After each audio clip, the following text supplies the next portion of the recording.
When it comes to hiring, I think most people haven't been taught how to do it. But a philosophy that's worked, painfully learned over making mistakes, is to hire slow, but to fire fast. Nobody really teaches you how to hire. Most founders learn the hard way through expensive mistakes, awkward conversations, and decisions that directly affect other people's lives. I've seen many entrepreneurs rush to hire a role for the one they have not actually deeply learned first, and then fire people because they're frustrated with the outcomes. Especially as a founder, to become pretty good at the role yourself. And this is where most leaders get stuck hiring too fast, avoiding uncomfortable decisions, and hoping things somehow fix themselves, even when the signs are already there. I have never in my professional experience had team members tell me that was a wrong move. What took you so long?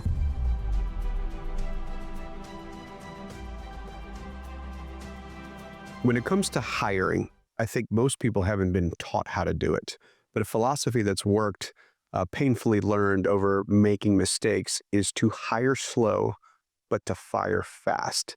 So the first thing is you need to understand the job description for the empty seat. Most people haven't actually done the job themselves.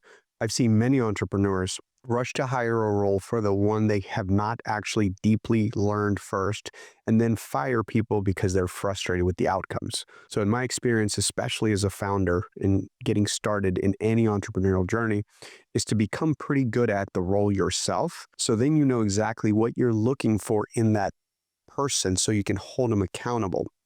And then once you start hiring people, firing people is very uncomfortable. It shouldn't be fun. It shouldn't be normal. You're affecting people's lives. But many mistakes entrepreneurs make is taking too long to fire someone. Once you've made the decision that someone needs to go, I have never in my professional experience had team members tell me that was a wrong move. It's normally like, what took you so long? Because one of the things about not firing someone who is not a cultural fit is that it starts creating tension and friction inside of the team. And someone who is not congruent with everybody else starts affecting your organization like a cancer. And I've never regretted firing someone. I've only regretted not firing them faster. When it comes to hiring for a role, especially if you don't have experience at it, you might get stuck in analysis by paralysis. At the beginning, you need to just be comfortable with trusting other people to do the role. And sometimes it's hiring the expert in a skill set that you are not masterful at. But as I've gotten better and better and progressed in my career, I've started to hire more for the actual personality and willingness to learn. Because once you've gotten your SOPs down and you understand your business really well, especially in the industries I've been in, I can mostly teach people the skill sets they need to succeed, but I can't teach grit. I can't teach perseverance. I can't teach work ethic. I can't teach general disposition. So a lot of times I have found my best superstars are people just willing to work hard and learn versus specialists who've mastered a craft. I once watched Gary Vee make a bold suggestion that every year you should probably consider firing your highest salesperson. And it's based on the idea that sometimes your best salesperson normally comes with really bad cultural habits of being a diva, expecting way more, whether it's commission or splits or perks. And what you need to be conscious of is any team member who is really good at their role, but comes with really bad habits that affect the culture of your business. I don't care what role, whether it's accounting, sales, process, operations, entrepreneurs tend to overlook and forgive bad behavior for good performance. And you have to learn early on that that's not okay. And it doesn't matter if they're your best performer, if they bring down the morale, the energy, the culture, they have to go. When I say hire slow, it's first of all, take your time creating the job description. I think most entrepreneurs get overwhelmed and then hire fast and create more problems versus what roles do I really need? What are the KPIs I'm going to hold this person accountable to? What's the personality profile that I need? Especially when someone's early on in their entrepreneurial journey, they will meet someone who reminds them of themselves and fall in love with the personality. And sometimes most of us need someone opposite to us to fill the gaps we don't exceed at. I think some stress that entrepreneurs feel, especially in a competitive work environment, is that a candidate could be receiving multiple offers and feel pressure to make a decision.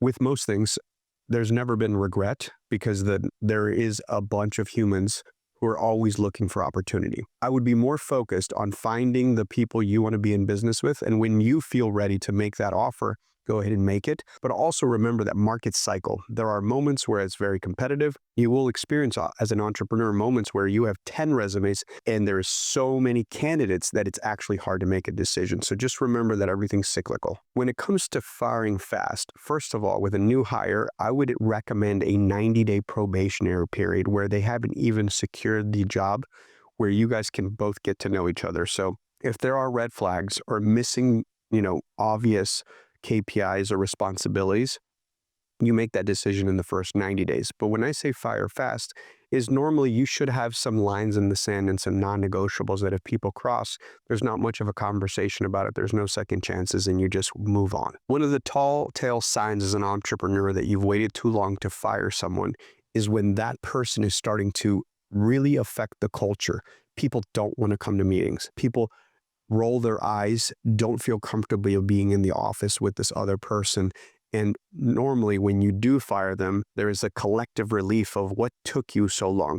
But it's really important that you don't do that often, because then you lose trust from your high performers. Especially as you're early on in the journey, it's hard to determine whether someone just needs more time to ramp up in the role versus someone is just not a fit. And I think that comes from just time on the mat, right? As you grow in your business, you can spot out whether it's just practice because they're newer to like a sales role and you need to fill a funnel, versus it could be an operational role and they're just not quite capturing the standard operating procedures and you should move on from that candidate. I think one of the traps for new founders is you have a whole bunch of emotions. Leadership is not something that comes natural because most of us aren't taught how to do it. So you could have personal feelings of affecting someone's life. You could have insecurities about your leadership and your ability to spot talent. But most everyone I've ever interacted with, once they fire someone, their only regret was not doing it sooner. Culture is set not only by the leader, by the group itself. And I think as an organization grows, it can evolve. It could have different seasons at different sizes. And so as you build a culture as a founder and as an entrepreneur, you are the one setting the tone with what's acceptable, what is not. So whether it's from a work ethic perspective, what time people get into, what time they go home, to the expectations of what is family time versus not. And again, there is no right or wrong. There is different seasons to life. There's different seasons to business. Like a 3-person startup is completely different than a publicly traded company with thousands of employees. And what I suggest to both entrepreneurs and employees is to look for a culture that aligns with your priorities and the goals that you're looking to achieve. And culture is so important when it comes to hiring and firing, because it's how you will look at candidates and the roles they fill. So the culture will actually be the biggest driver of who is the right candidate for your organization, and then how you will protect it through firing fast if they're not a cultural fit. And if you take anything away from this about hiring slow and firing fast, is to become masterful at understanding how people are wired and the skill sets and personality traits they need to succeed at a certain role within your specific organization.